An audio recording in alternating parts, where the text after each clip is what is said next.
after Bola Ahmed Tinubu. Some imbeciles who think that they have opportunity say that anything can be named after the president. They've even named the International Conference Center after the president, dancing and singing in a demonstration of obvious banality. So, but let's talk results. Do you think that in 2 years, President Tinubu has been able to transform this country? What do you think he needs to do going forward? I don't want you to speak as a partisan politician. Otherwise, they will reduce this conversation to, oh, Shure, what do you want him to say? Speak as a Nigerian, as a citizen. So I'm going to speak factually. And I'm also going to speak statistically. Backed with empirical facts. Yes. You know this table. Exactly. It's about empirical facts. So, in my own way of judging the regime,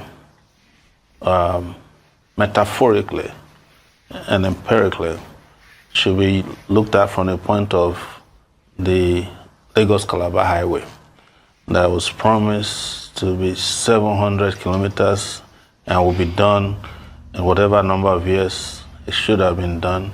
And in 2 years, only had 30 kilometers completed to be commissioned. And if you look at the percentage of that, you can use that to judge every other thing that has been done in the country. And I want to address very quickly the issue of naming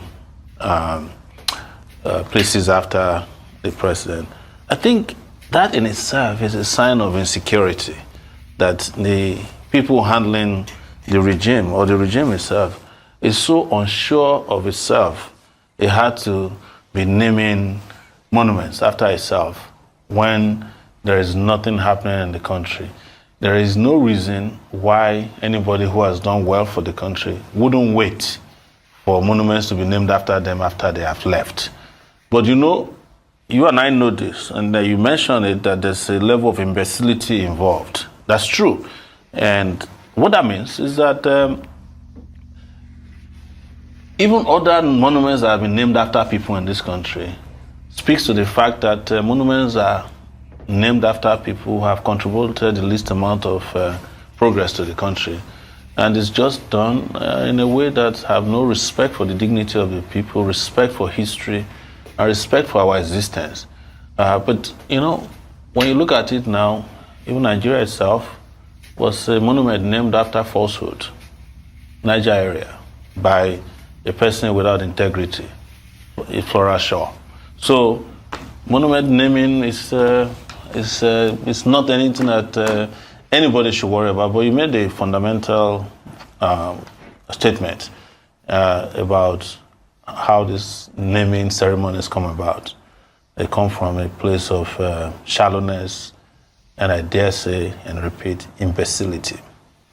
Okay, so if they name Aso Rock after President Bola Ahmed Tinubu tomorrow, you are going to say it's imbecility?